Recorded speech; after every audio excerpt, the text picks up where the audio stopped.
Hello everyone, David here with the review for...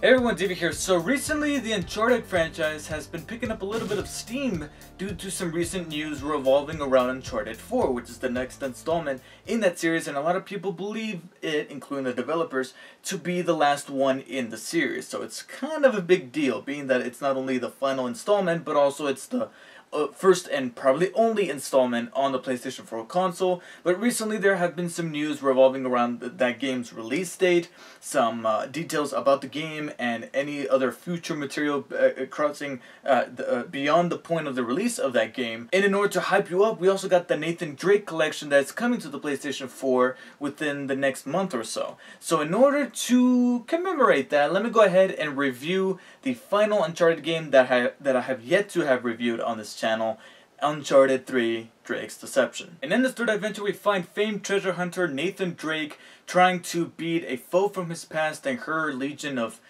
Agent 47s to this fabled city of the Atlantis of the Sands, titled the Atlantis of the Sands, while at the same time trying to come into terms with things that are going on in his mind that he have never figured to be a challenge.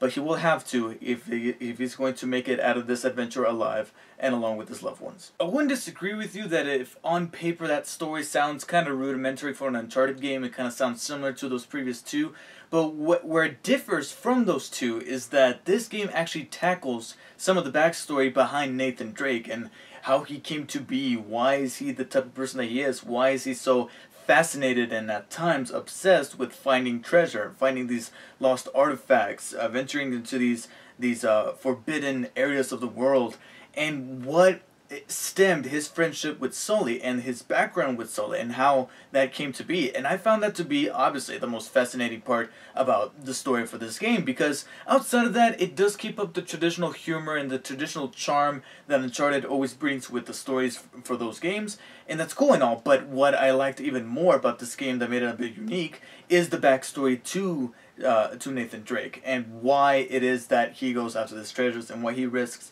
life and limb to do so. And the villain this time around is much more cerebral and tactical than the last couple. I mean, the last couple, you know, the villain from the first one was cool, but he wasn't, I don't know, there was something very traditional about him. He seemed more like a Bond villain rather than one that is directly tied in with Nathan Drake. And then the villain from the second game was a bit of a meathead. You know, he was just a big, you know, brawn dude who's like, I want him dead, shouting orders that are kind of obvious, like, yeah, we gotta go after him.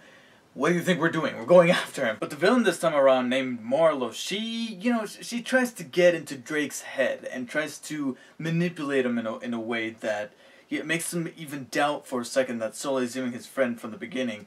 And I found that to be very, very interesting. I just wish she would have been utilized a bit better, because there's moments where she feels much more like in the background, and a villain like this I feel should steal the show. And I never felt like she stole the show, not because she was a badly made character. She could have been made for probably the best villain of the Uncharted trilogy, and yet they kind of sidetracked her in certain areas so that they can shed more light on the relationship between Sully and Nate, which is not necessarily a bad thing. Again, that was one of my favorite parts about the story.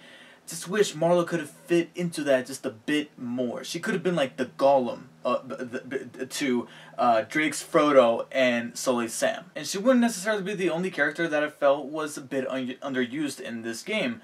A character that is returning from the previous game, Chloe, comes back, but in a much smaller role than she did in the second game. And we get this new character named Cutter, who is very, very interesting. I'm not going to mention too much about him because he's one of the surprises at the beginning of the game that I found to be very enjoyable. But I wish he was in the game way more, because at a point the game just says, okay, bye, see you, dude. Done your job, you're gone. And I've always disliked it with not just games, but movies do that with really cool characters. It's a real bummer that that trend continues on with the third game in the Uncharted series. And without getting into any spoilers, there's an element to some of the villains in this game, particularly Marlo's men, especially this, this second in command here, whose name escapes me. there's this thing about them that's a little off. Like I said, I don't want to get into too much detail, but there was something about them that I found very interesting and kind of creepy. But then after a while, unless I completely missed something, it was never fully explained or resolved in any kind of way. It's like hinted at it, and then after a while they're like, "Oh, it's gone. It's gone. We're just gonna ignore it completely and just focus on that climax." And I'm like, really, you had this thing going on that kept my interest, and now you're gonna drop it. So if there was one other thing to complain about the writing for this game, it would be that they could have resolved this certain element in the background when it came to Marlowe's men, to some extent. I wanted to say better, but they didn't even resolve it in any kind of way, period. So that was certainly, off-putting. There's nothing really much else that I can say about the game from a visual standpoint that I practically didn't already say about the previous two games at the time of their release or at the time of their review. Because this game definitely holds up, and someone lifts the bar, again, at the time of the release, which was back in 2011, for how beautifully made Naughty Dog can make their games and how well they can make them look and how astonishing their visuals could be. Because in this game, the game still looks very, very pretty. It really does. I mean, there's just, the models, the shading, the locales look great, the character animations look great, the voice work was also spectacular. I mean, there's nothing that different about the game in terms of quality because it's still rather great, only with some noticeable differences that started to get close to what we saw Naughty Dog do in The Last of Us from a visual standpoint. Like, for example, there's certain areas that you'll walk in and you'll notice dust particles in the air, or light beams shining through the window, or just the grains of sand picking up from the ground as Nathan walks through the desert. Certain details that chances are wouldn't have made themselves present in the previous two games, especially that first one from 2007. I mean, that game looked great back when it initially came out, and if you were to go ahead and replay it, I'm pretty sure you'll notice some dated graphics here and there because of the time it was released. That was barely when the PlayStation 3 was alive for a year, and now, being that we're already crossing over to the somewhat uncanny valley with the graphics they got going with Uncharted 4 on the PlayStation 4, Uncharted 3 definitely started to show what Naughty Dog can do visually, and I feel like that was a good way to show us what they were going to later do on an even more impressive level in The Last of Us. If there was anything for me to complain about in terms of how the game looks, it would be that towards the end, the game had a little bit too much going on with a particular action sequence that takes place during the climax that I felt was visually, I don't want to say overwhelming, but there was so many things going on, from the character movements to the particle effects within the desert, that I feel like the game kind of tripped over itself, and there was a little bit of a frame rate issue or some collision problems. However, what's kind of sad is that at one point the game did in fact crash on me during that particular sequence. I was playing, and then all of a sudden, boop, it stopped, and I had to reset my PS3. And whenever a game does that, it becomes a little bit of a red flag. Speaking of which, the gameplay, pretty much identical to the previous two games, only with some noticeable differences. Some subtle ones that, from a visual standpoint, they're kind of subtle, but when you get into the rhythm of things, they actually affect the gameplay quite a bit. It's rather traditional to the Uncharted games, where it's a third-person action shooter, and a cover-based shooter at that, where you get behind cover, you shoot down a set amount of enemies within your area, and then you move on.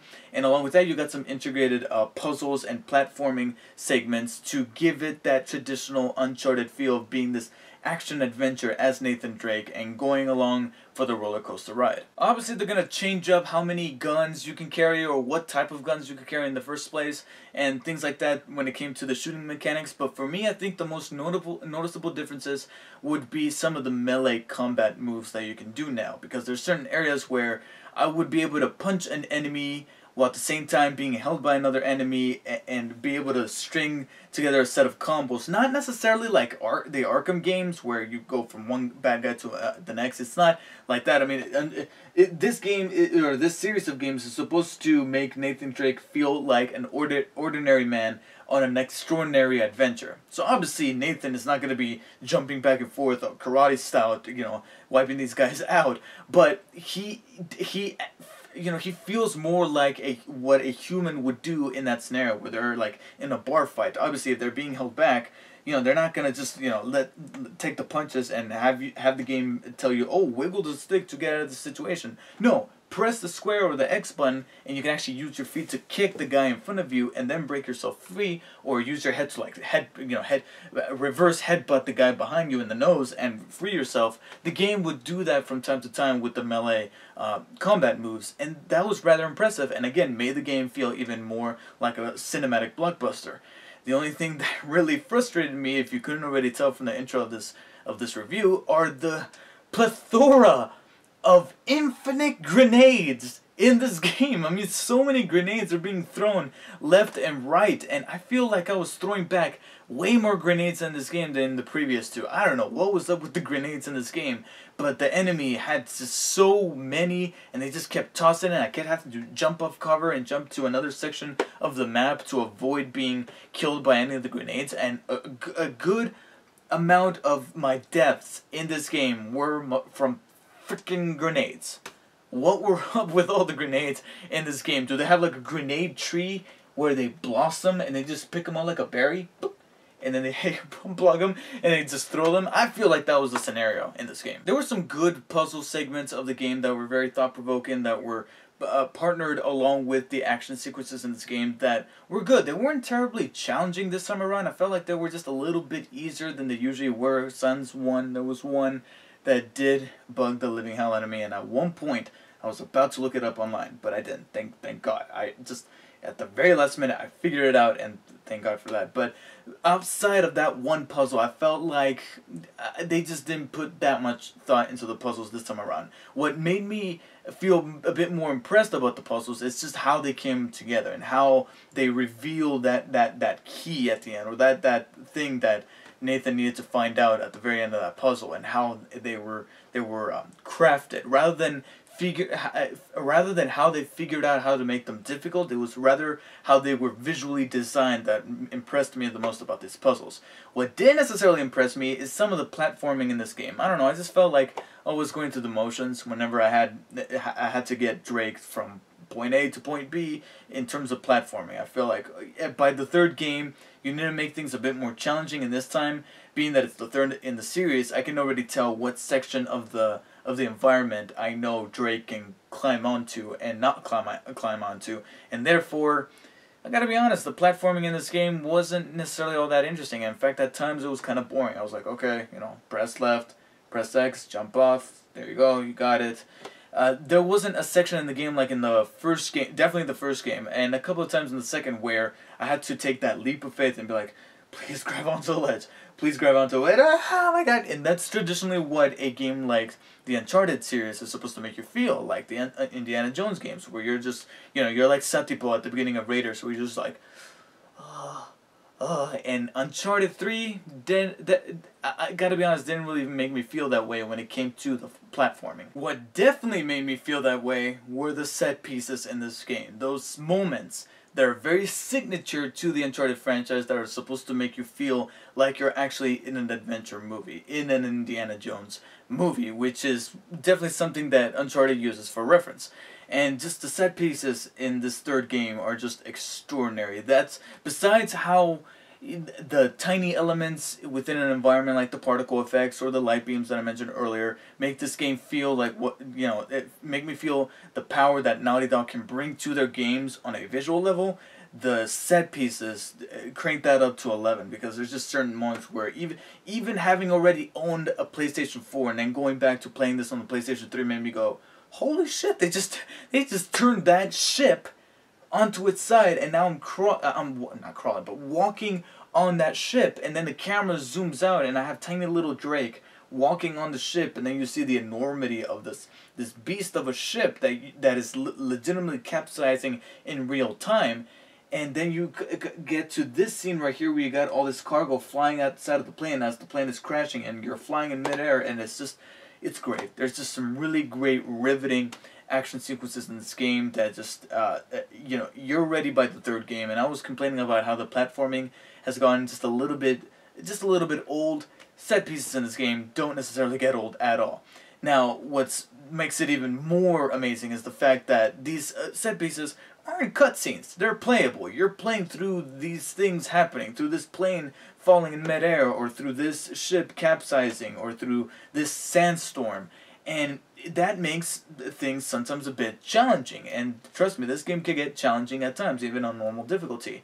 And there were so many moments that I had to repeat over and over because I kept dying. And it was frustrating, but not frustrating in a way where I'm like, yeah, I can definitely recognize that the game is broken. No. This is rewarding in that sense. This is rewardingly frustrating, where every time you die, but you advanced every time. You got a little farther this time. You got killed, but you advanced further.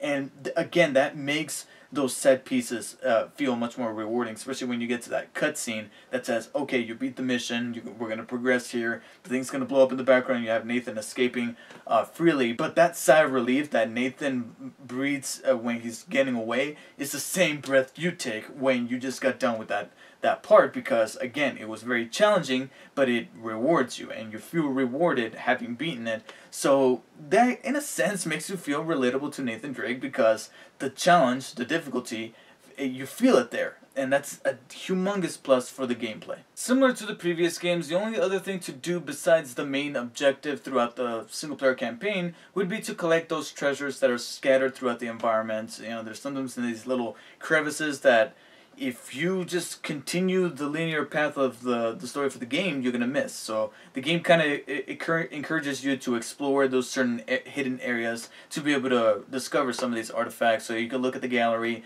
and gain some points to be able to unlock certain behind-the-scenes material, that kind of thing. Traditional stuff that the Uncharted games have done. But if you're looking to continue playing the game from a much more technical, hands-on perspective, then of course there is the multiplayer component carried on over from Uncharted 2, which made its debut in Uncharted 2. And it's very much the same as the one that you saw in Uncharted 2, only with some minor changes here and there. Overall, it's still pretty fun. I played a good amount of it, and what I also found kind of surprising and a nice little addition was that there are some more modes this time around than the previous one. Because the previous one, it makes sense for them to just have the default modes, because this is the first time, that was the first game that they brought in multiplayer. So it was kind of their way of testing the waters. And now here, you got those traditional multiplayer modes like Deathmatch, Team Deathmatch, Conquest, Capture the Flag, and that type of stuff. But then you got some additional modes that are mainly just tweaked versions of those previous modes, but they still made some of the matches kind of fun. I can't remember which one it was, but it was a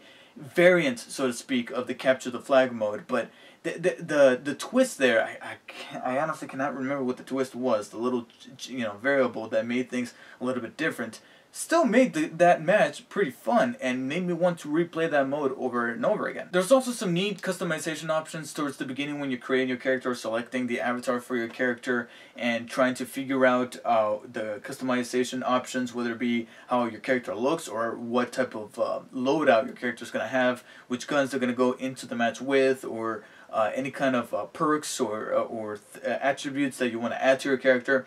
But then that's where the complications with the multiplayer component comes in this time around, that I didn't really find at all in Uncharted 2, because Uncharted 2, again, they were testing out how the multiplayer was going to play in that game, and it worked extraordinarily. Now here, I felt like they overcomplicated things just a little bit, because they added a few too many options, and certain things in their menus just made things a little bit frustrating to navigate through. And at times, I just wanted to play the multiplayer, choose my avatar, choose my loadout, and just head into a map and fight with other people, depending on what mode I was in. But this time, there were some things that they were adding.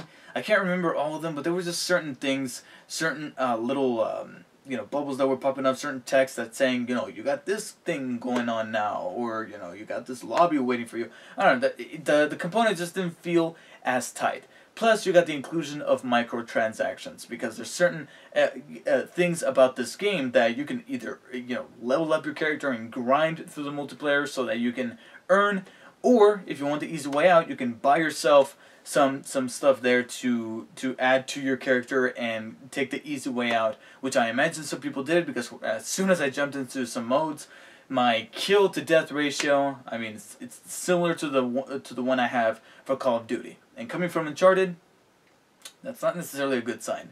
And I know that those microtransactions in the multiplayer for this game are pretty much optional. You don't necessarily have to do them. You're not being forced to do them. But the fact that they were included in the first place just feels a bit shady for Naughty Dog. And who knows, it might not have been Naughty Dog. It might have been some kind of distributing company or something. But I just hope it's something that doesn't necessarily persist in Uncharted 4. Though the fact that the game barely got a release date and they are already announcing that there's going to be some DLC for Uncharted 4 prior to its release, it's got me just a tiny bit worried, to be honest. Overall, Uncharted 3 Drake's Deception feels like a perfect third installment into the Uncharted series, but if they were to have intentionally made this into a trilogy at first, this definitely does not feel like the ending of a trilogy, and that kind of makes sense considering we got Uncharted 4, which they persist to be the ending of that entire series. I mean, the subtitle for that game even says it all. Thieves End. They got the word end in there. Now, granted, you know, Pirates of the Caribbean at World's End had the word end in it, and we already got the 5th one coming out pretty soon. Not the best example. Fast and Furious, you know. 7, they say, one last ride, and we already got 8 coming. Anyways, Uncharted 3 is a great installment that blends in very well with the previous 2. It reminds me, I'm trying to remember what trilogy it reminds me. I guess in a way it kind of reminds me of the Back to the Future trilogy or the Dark Knight trilogy, where all of them are great, but I'm pretty sure everyone's going to have their own favorites. I'm just going to say the original, or the original Star Wars trilogy, where most people are going to say that second installment, you know, The Dark Knight or Empire Strikes Back is the best, or the original from Back to the Future. But then you talk to some other person, they're like, actually I prefer this one, this is my favorite. And you can't really fault them for that because they're different flavors. They have this similar tone, similar aesthetic, but they do have different flavors. It's like ice cream. You got different flavors of ice cream, but in the end it's all ice cream. Not, you know, it's not like ice cream, yogurt. The frozen yogurt. Okay? No, it's all ice cream. All 3 of the Uncharted games that have been released thus far are all different flavors of ice cream that are made from the same people. Okay? So that's Uncharted 3, Drake's Deception, and for that, I give Uncharted 3 a low 9 out of 10. The only thing that doesn't make me give it a solid 9 out of 10 like I did Uncharted 2 is because there was a couple of story issues that I feel could have been easily fixed, but then they just dropped the ball, like the villains. And the multiplayer could have been handled a bit better, rather than to make things just a little bit overly convoluted when it came to navigating through that multiplayer component to begin with. So I guess in that sense, you could say that for me, I personally prefer 2 over 3, but 3 is just a notch below. A notch below, and definitely better than the first Uncharted. And Uncharted, that first one, is a great game, so that's saying quite a bit. So let me know what you guys thought of Uncharted 3 Drake's Deception if you have played it, but you have not, and would like to purchase the game after watching my review, then be sure to use the link in the description below. It would really help me out a lot. Thank you guys for watching, and I'll see you guys next time.